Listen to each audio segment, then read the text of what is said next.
Before 1945, Korea was a unified nation for centuries. Japan ruled Korea from 1910 until the end of World War II. After Japan's defeat, Korea was divided along the 38th parallel. The Soviet Union administered the North, and the United States administered the South. Each superpower established separate governments in their respective zones.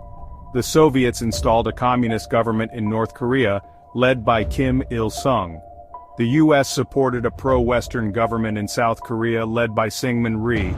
Both leaders desired a unified Korea but under their own rule. This division, fueled by Cold War tensions, set the stage for conflict. The Korean War was a proxy war of the Cold War. It was a conflict between communist North Korea, supported by the Soviet Union and China, and capitalist South Korea, supported by the United States and the United Nations. The Cold War was an ideological struggle between the United States and the Soviet Union for global dominance. Both superpowers sought to spread their respective ideologies, capitalism and democracy for the US, communism for the USSR. The Korean Peninsula became a focal point for this ideological clash. The US saw the potential fall of South Korea to communism as a threat to its interests in the region. The Soviets, on the other hand, saw an opportunity to expand their sphere of influence. This clash of ideologies, coupled with the ambitions of the Korean leaders, created a powder keg ready to explode. On June 25, 1950, North Korean forces, armed with Soviet weaponry, launched a surprise attack across the 38th parallel. This invasion marked the beginning of the Korean War. The North Korean army, equipped with Soviet tanks and artillery, quickly overwhelmed the South Korean defenses. The South Korean capital, Seoul, fell to the communists within days. The invasion shocked the world and drew a swift response from the United States and its allies. U.S. President Harry Truman, fearing the spread of communism, committed American troops to aid South Korea. The United Nations Security Council, with the Soviet Union notably absent, condemned the invasion and authorized military intervention. Following the UN Security Council resolution, a US-led coalition of forces arrived in Korea. Their objective was to repel the North Korean invasion and restore peace to the peninsula. The coalition forces, under the command of U.S. General Douglas MacArthur, launched a counteroffensive.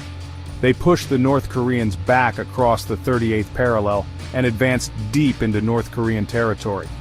A pivotal moment in the war was the Incheon landing. This daring amphibious assault, commanded by General MacArthur, cut off North Korean supply lines and forced them to retreat. The UN forces pushed northward, approaching the Chinese border at the Yalu River. This victory, however, would be short-lived as a new player entered the conflict. Section 5. China enters the fray, a turning point. China, fearing an invasion of its territory and the presence of hostile forces on its border, entered the war on the side of North Korea. Hundreds of thousands of Chinese troops launched a surprise attack on the advancing UN forces. The Chinese intervention, a major turning point in the war, caught the UN forces off guard. The Chinese army, well-equipped and determined, inflicted heavy casualties on the UN forces. The UN forces were forced to retreat from North Korea and back across the 38th parallel. Seoul changed hands several times during the conflict. The war reached a stalemate around the 38th parallel, with neither side able to achieve a decisive victory. Section 6. Stalemate and negotiations. The war drags on. For the next 2 years, the Korean War settled into a bloody stalemate. Both sides dug in along a heavily fortified line near the 38th parallel. Brutal trench warfare ensued, reminiscent of World War I, resulting in heavy casualties on both sides. Despite the lack of progress on the battlefield, negotiations for a ceasefire began in 1951. However, the talks dragged on for 2 years, hampered by disagreements over prisoner exchange and the future of the Korean Peninsula. The war continued, claiming countless lives while a political solution remained elusive. The stalemate highlighted the complexities of the conflict and the difficulties of finding a peaceful resolution. Section 7. The Armistice. An uneasy peace. On July 27, 1953, an armistice agreement was signed, finally ending the Korean War after 3 years of devastating conflict. The agreement established a demilitarized zone, or DMZ, along the 38th parallel, effectively dividing Korea into two separate states. The DMZ, a buffer zone between North and South Korea, remains one of the most heavily guarded borders in the world. However, the armistice was not a peace treaty. It only stopped the fighting, leaving the underlying political issues unresolved.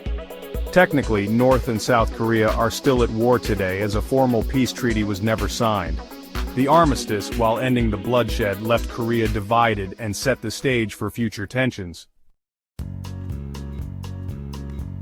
Section 8. The war's aftermath, a divided Korea. The Korean War had a profound impact on the Korean peninsula and the world. Korea remained divided, with a communist North and a capitalist South. The war solidified the division of the Korean peninsula along ideological lines. North Korea under Kim Il-sung became a totalitarian state, isolated from the rest of the world. South Korea, supported by the US, underwent rapid economic development but struggled with authoritarian governments for decades. The war resulted in millions of casualties, both military and civilian, and left the Korean peninsula in ruins.